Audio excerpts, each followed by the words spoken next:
Hi, everybody. This is Silvio Canto in Dallas, Texas on Wednesday, June the 11th. And welcome to our commentary. I just got word here in the last hour or so that Brian Wilson of the Beach Boys had passed away, age 82. And I'm going to talk a little bit about him later.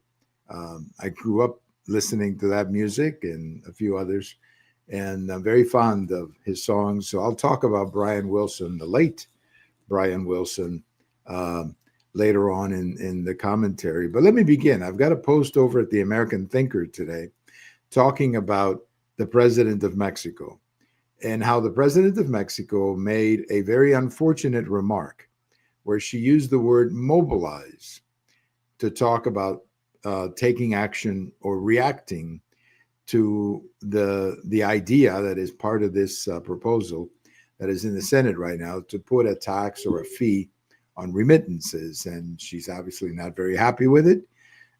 Remittances has become a very important part of the Mexican GDP, anywhere from 3 to 5%. It depends what number you want to calculate, and she's not happy about it. Of course, she's not. I mean, this is a big part of Mexico is remittances. That is money that is being sent to Mexicans every month, which is like in the last year, it was over $60 billion. So, it's anywhere between 3 and 5% of the GDP. I guess it depends how they want to calculate it, but still too much. And obviously, they're not happy about it because this is free money that goes into the Bank of Mexico every month. Literally free money. They don't have to make anything. They don't have to export anything. They don't have to do anything. They just, it's like me giving you an increase of 5% or putting 5% of your income every month in your checking account, just without any conditions. Hey, just here, take this 5% increase in whatever you make, no taxes, just money into your account. So it's going to have an impact. So she said during, I don't know, a speech or something, she called on Mexicans, I assume she meant Mexicans in the United States, to mobilize against this action.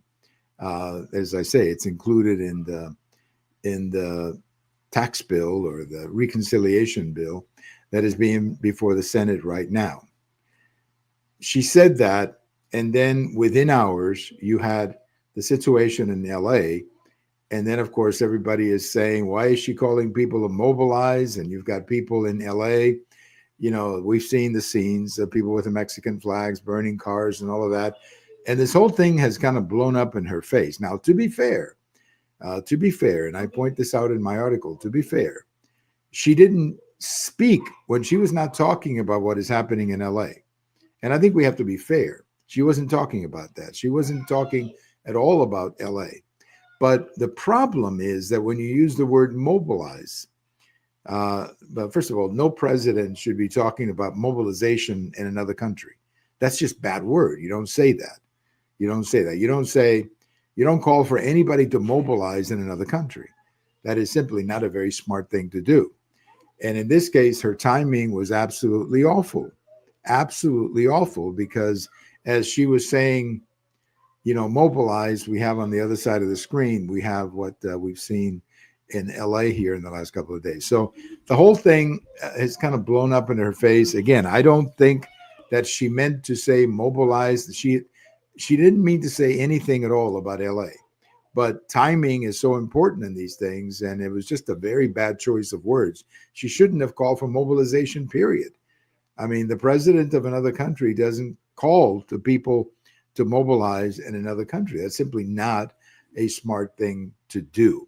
So it's created not necessarily a diplomatic crisis. I don't think it's going to come to that, but it wasn't smart. Let's just put it that way. Now, also going on at the same time is that the president of the Mexican Senate is making some remarks against the United States, and his remarks, I thought they were very foolish remarks.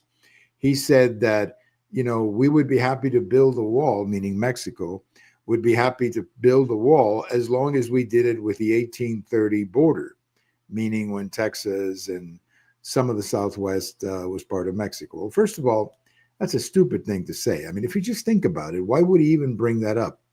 Well, it's because he's stupid, and he's just trying to to say something right now, just to, I don't know, just to get publicity, just to attack Trump. Attacking Trump is popular in Mexico, so that's what that's about. But if I was talking to the president of the Mexican Senate, what I would say to him is, look, okay, if that's what you want, let's have a referendum. And let's ask all the Mexicans who live in California, who live in Arizona, New Mexico, or whatever, let's ask them if they would like to live in Mexico, if they would like to be part of Mexico. And I think the president of the Mexican Senate is going to be not necessarily surprised, because he's a smart man and he knows what I'm about to say. But I think what will happen is that most of the Mexicans living here would reject the idea of being part of Mexico, because one thing I've noticed over the years, that the people who hate the Mexican government the most are the Mexicans living in the United States. They're the ones that whenever I've talked to people here, they hate the Mexican government. They love Mexico, nothing wrong. It's their country. They love the heritage. They love the music and all that kind of stuff. That's fine. But they've always hated the Mexican government because they see it as corrupt and completely out of place and elitist and all of that. So anyway, I just thought I would say something here about the president of Mexico, because she made a very foolish remark with Mobilize. And then the president of Mexico, the president of the Mexican Senate, made also a very stupid remark as well.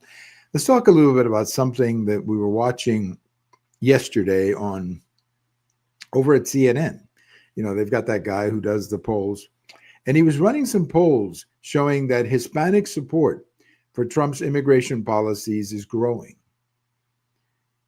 a lot. And, a lot of people are surprised about that, but I'm not. First of all, a lot of the crazy immigration that we've seen over the last 3 or 4 years has impacted many Hispanic communities a great deal. Like on the border, Yuma, Arizona, for example, the hospital system there has almost broken down from all these people crossing the border. So a lot of the Hispanic communities have suffered a great deal from all these people coming in. School districts, the pressure on the police because of the crime and so on. So it makes total sense to me that Hispanics who are here legally, like me, would look at illegality and say, wait a minute, that's not right.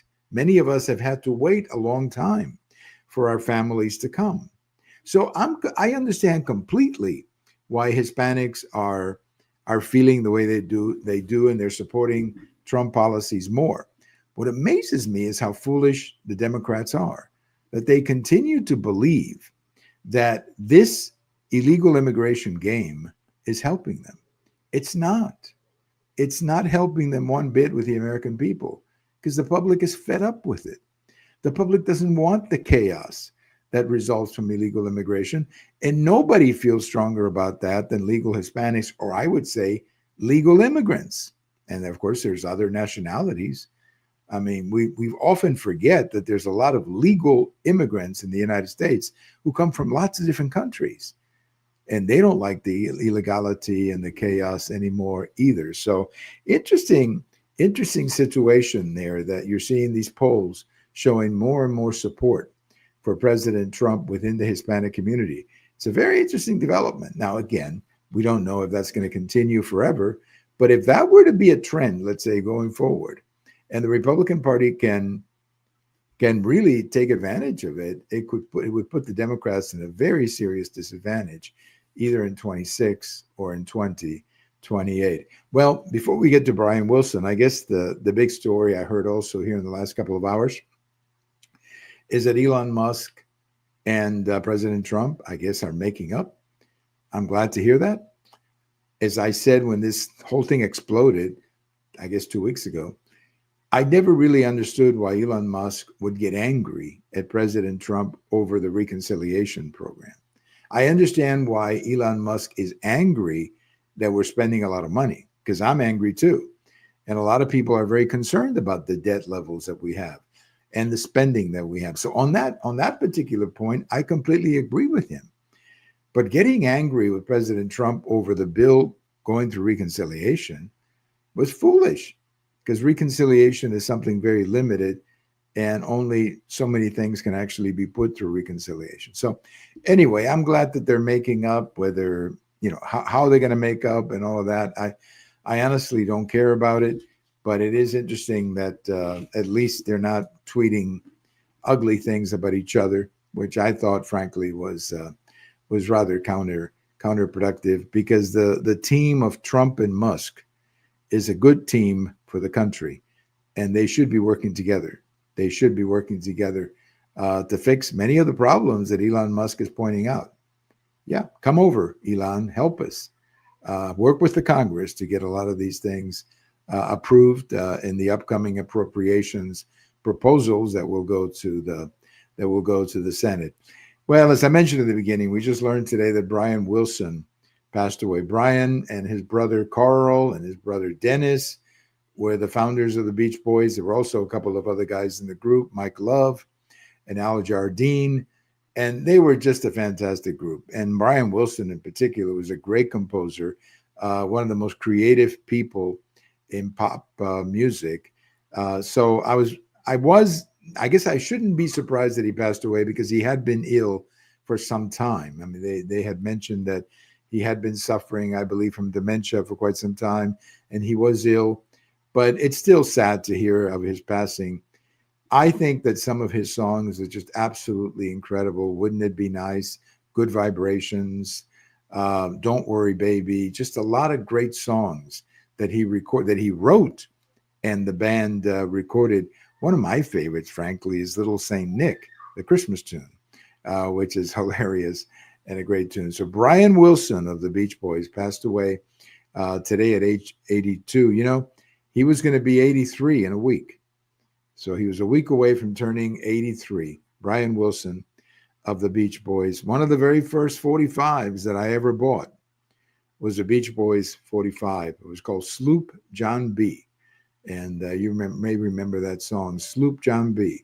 That was one of the very first 45s. If you remember those things, 45s, that was one of the first ones that I ever bought. And I love the Beach Boys. I love their sound. And they gave us some tremendous music. Now, the three Wilson brothers have now passed away. Dennis died, I think, in the mid-'80s in an accident. And Carl, I think, died in 1998 or something like that. And now, of course, Brian passed away. So, man, great composer, great performer, great music. Rest in peace, Brian. We got your music. We can enjoy your music forever. So, man, what a great performer he was. This is Silvio Canto in Dallas. Thank you for listening, and we'll talk to you later. Bye-bye.